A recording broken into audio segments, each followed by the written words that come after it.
एल्यूअल fans का मतलब होता है एक पंखे, जैसे कि नाम बता दिया एल्यूअल फैंस। इनको हम कभी कभी एल्यूअल कॉन्स भी बोल देते हैं, ठीक है, क्योंकि इनकी शेप इस तरीके की होती है। ये हमारा कौन है, इस तरीके की इनकी शेप होती है, मोर और लेस, ठीक है। एल्यूअल फैंस का मतलब होता है जब नदी पहाड़ों से प्लेन में आती है। सपोज कि ये कोई नदी पहाड़ों में बह रही है, ये हमारे पहाड़ है,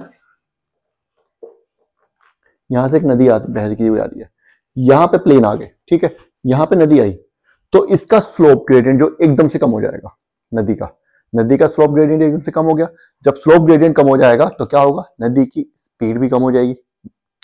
ऑब्वियस सी बात है, जब स्पीड कम हो जाएगी तो नदी की कैरिंग कैपेसिटी भी कम हो जाएगी, क्योंकि उसकी काइनेटिक एनर्जी कम हो जाएगी। ये मैं आपको पहले बता चुका हूं, नहीं बताया तो आप सुन लीजिए। उसकी कैरिंग कैपेसिटी कम हो जाएगी।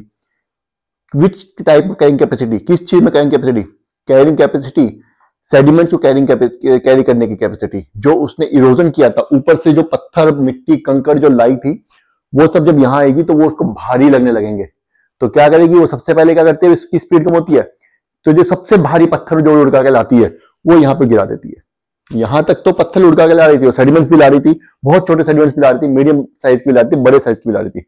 लेकिन जब वो एकदम प्लेन में आती है तो बड़े बड़े पत्थर जो होते हैं, बड़े बोल्डर्स जिनको बोलते हैं, उनको वो यहाँ पे डिपॉजिट करना स्टार्ट कर देती है, जिसकी वजह से इस तरीके इस शेप में प्लेन्स बनते हैं। एक स्ट्रक्चर का निर्माण होता है जहां पे कि वो बोल्डर्स जमा होते हैं, उसको हम एल्यूअल फाइन या एल्यूअल कॉन बोलते हैं, ठीक है। तो आज हम इसी के बारे में पढ़ने जा रहे हैं, कैसे बनते हैं, क्यों बनते हैं, कब बनते हैं, कहां बनते हैं, ठीक है। यही सब आज हम पढ़ेंगे। चैप्टर 7 चल रहा है, लैंडफॉर्म्स एंड देयर एवोल्यूशन। इसमें हमारा टॉपिक है रनिंग वाटर, जियोमॉर्फिक एजेंट है। Running water as a geomorphic agent erosional landforms भी बनाता है, डिपोजिशनल लैंडफॉर्म्स भी बनाता है, ठीक है। इरोजनल लैंडफॉर्म्स हमने पढ़ लिए, कौन कौन से पढ़ लिए, वैली पढ़ लिया, पोर्टहोल्स पढ़ लिया, और क्या पढ़ लिया हमने, एंट्रेंस मेंडस पढ़ लिया, और हमने पढ़ लिया इसमें रिवर टेरेसेस भी पढ़ लिया। अब जो डिपोजिशनल लैंडफॉर्म स्टार्ट हो चुका है, डिपोजिशनल लैंडफॉर्म जो रनिंग वाटर बनाता है, उसमें सबसे पहले जो हमारा है वो है एल्यूअल फैंस, ठीक है। एल्यूअल फैंस में क्या होता है, देखते हैं एनसीईआरटी क्या बोलती है। Are formed when streams flowing from higher level break into foot slope plains of low gradient. ये कब बनते हैं, सबसे पहले तो इसने ये बता दिया कब बनते हैं, कहीं भी आ जाए क्वेश्चन आ जाए कब बनते हैं, ये लाइन उठा के चेप देना, एनसीईआरटी की लाइन कहीं भी चेप देना उठा करके, कोई दिक्कत नहीं है, ठीक है। जो लिखा है 100% सच लिखा है, एटलीस्ट गवर्नमेंट ऑफ इंडिया की नजर में तो सच ही है जो भी कुछ एनसीईआरटी में लिखा हुआ है, या यूपीएससी के लेवल, जब तक एनसीईआरटी बदल नहीं जाती, ठीक है। आज का पता चल रहा है ना एनसीईआरटी बदलेंगे, तो जब तक बदल नहीं जाती है तब तक जो एनसीईआरटी में लिखा हुआ है वो एज इट इज आप उठा के लाइन लिख सकते हैं, अगर वो क्वेश्चन की डिमांड है तो, ठीक है, उठा के लिख दीजिए, कोई दिक्कत वाली बात नहीं है, आराम से, क्योंकि वो सही है, वो ऑथेंटिक होता है ज्यादातर। चलिए, NCERT are formed when streams flowing from high levels break into foot slope. High level से स्ट्रीम बहता हुआ आ रहा है और फुट स्लोप पे आ गया, जहां पे स्लोप ग्रेडियंट बहुत कम है, foot slope plains of low gradient, जहां पे की स्लोप ग्रेडियंट बहुत कम है। तो क्या होगा, अब यहाँ पे क्या होगा, अब यहाँ पे एल्यूवियल फैंस बनेंगे या एल्यूवियम कॉन्स बनेंगे। लिख देता हूं यहाँ पे, याद रहे तो, कॉन्स भी बोल देते हैं इनको कई बार, वैसे आने वाला भी है एनसीईआरटी में, कॉन्स भी आने वाला है। Normally very coarse load is carried by streams flowing over mountain slopes. जब माउंटेन स्लोप से आते हैं तो उनके अंदर छोटे सेडिमेंट्स तो होते ही हैं, मीडियम रेंज के भी होते हैं, बीच के भी होते हैं, लेकिन मोटा लोड जरूर होता है, मोटे मोटे पत्थर भी लुढ़का के लाती रहती है माउंटेन से। जब नदी आती है ऊपर से लुढ़का लुढ़का के, जो रिवर बेस जो बेड है उसके ऊपर लुढ़कते रहते हैं पत्थर, हमेशा हमें दिखते नहीं है, लेकिन वो थोड़ा थोड़ा आगे मूव करते रहते हैं पानी के धक्के से, काइनेटिक एनर्जी है पानी की, ठीक है। तो वो मोटे मोटे वो जनरली वो कैरी ओवर करती है और वो आगे बढ़ाती रहती है मोटे पत्थरों को, बोल्डर्स इनको बोलते हैं। This load becomes too heavy for the stream. अब जब वो यहां तक तो, यहां से यहां तक तो ढलान था, स्लोप था बहुत ज्यादा, तो काम चल रहा था, उसको काइनेटिक एनर्जी मिल रही थी, धक्का दे रही थी पत्थर को, लेकिन जैसे वो प्लेन में आएगी ग्रेडियंट कम हो जाएगा, तो ये अब ग्रेडियंट कम हो गया, उसकी एनर्जी कम होगी, तो उसको वो पत्थर भारी लगने लगते हैं। To be carried over gentler gradients. अब वो पत्थर भारी लगने लगते हैं जेंटलर ग्रेडियंट्स पे। ऊपर तो पत्थर भारी नहीं लग रहे थे उसको, क्योंकि उसके पास स्पीड थी, जैसे वो जेंटलर ग्रेडियंट पे आएगी, यहाँ पे उसकी स्पीड कम हुई तो उस पत्थर से भारी लगने लगे, एंड डम्प्ड, और उन्हें वो ये वहीं छोड़ देती है, डिपॉजिट कर देती है, and spread as a broad low to high cone shape deposit. और क्या होगा, स्प्रेड होता है, ध्यान में रखना, 2-3 टर्म्स आ रही है यहाँ पे। पहली क्या आ रही है, spread as a broad, broad एक वे में फैलते हैं, ये स्प्रेड हो जाते हैं बोल्डर्स, जो ऊपर से पत्थर कंकड़ ला रही है, जो भी ऊपर से मार्बल आ रही है। Low to high cone, cone shaped है, डिपॉजिट बनता है। लो टू हाई मतलब इसकी ऊंचाई ज्यादा भी हो सकती है, कम भी हो सकती है। कई बार ये इस कोन की ऊंचाई बहुत ज्यादा होती है, कई बार कम होती है। ये भी अभी आने वाला है अगले अगले सेक्शन, इसी वीडियो के नेक्स्ट पार्ट में आने वाला है कि हाई कब होती है, लो कब होती है, लो कौन कब बनते हैं और हाई कौन कब बनते हैं। तो क्या आप कह रही है कि जो ऊपर से आता है तो कोन शेप में ब्रॉड स्ट्रक्चर बनता है, जो कि जिसकी ऊंचाई कम और ज्यादा हो सकती है, कोन शेप में डिपॉजिट बनते हैं, और उनको हम क्या बोलते हैं, एलुवियल फैन बोलते हैं। समझ आ गए यहां तक? ऊपर से नदी नीचे आई, स्पीड कम हो गई तो मोटे पत्थर उसने गिरा दिए। पहले भी मैंने आपको बताया कि इरोजन जब करती है तो अपने साथ मिट्टी, पत्थर, सेडिमेंट सब लेके चलती है।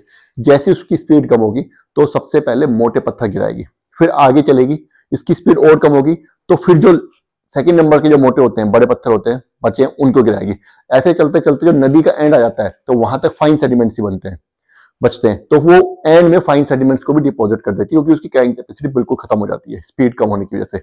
इसी वजह से हमारे गंगा के एग्जाम्पल में जो डेल्टास बने हमारे सुंदरबन में, उनमें जो मिट्टी है वो बहुत ही फाइन होती है, सबसे ज्यादा उपजाऊ मिट्टी होती है। ठीक है, क्योंकि फाइन सेडिमेंट्स होते हैं, एल्यूवियल सॉइल होती है, वो बहुत ही फाइन होते हैं। ठीक है, यहां तक आपको समझ आ गया। अब बढ़ते हैं आगे की तरफ, एनसीईआरटी क्या कह रही है।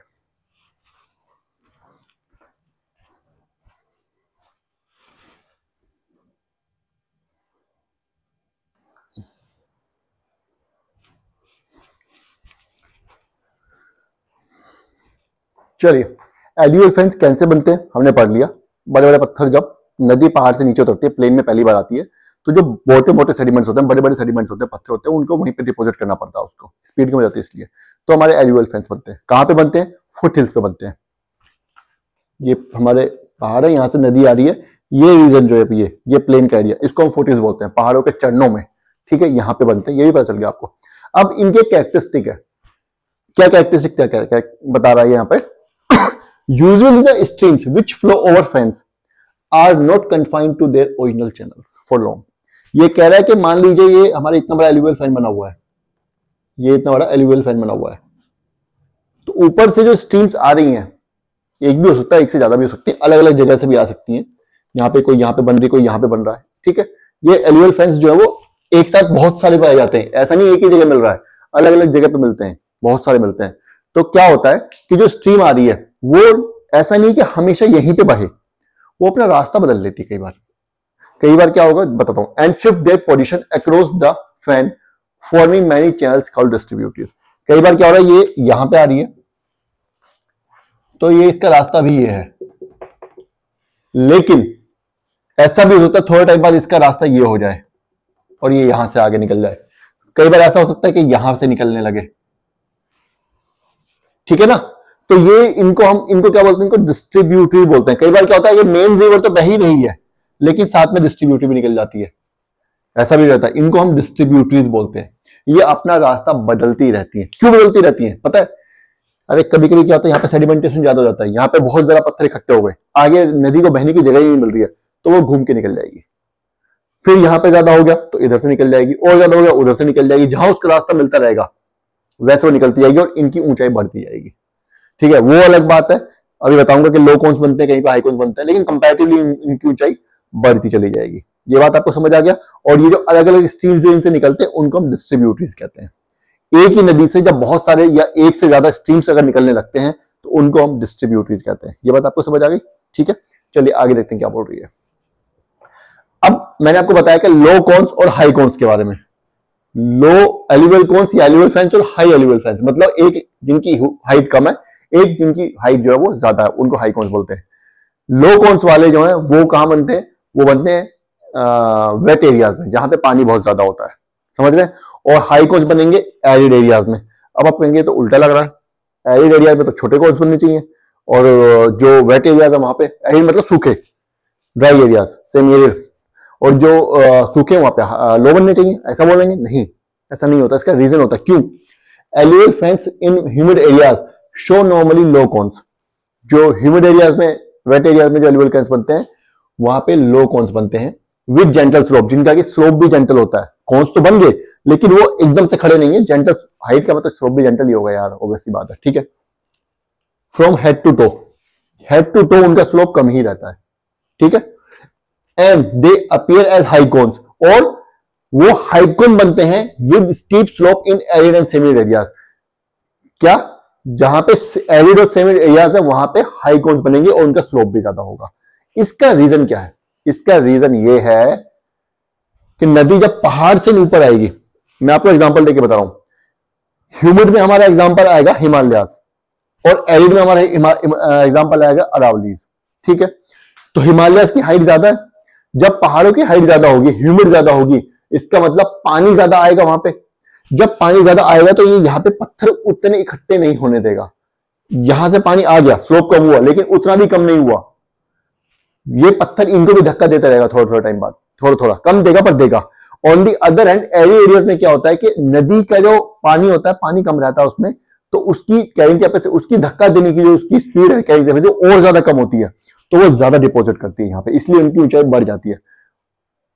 ऊपर से पहाड़ वाले जहां पे ह्यूमिड रीजन होंगे वहां पानी ज्यादा होगा, तो वहां पे यहाँ पे डिपोजिशन तो कर रहा है लेकिन साथ साथ इरोजन भी करता है, तो कुछ बहाते हुए उनको छोटे छोटे सेगमेंट्स भी काटेगा उन पत्थरों में से, है ना।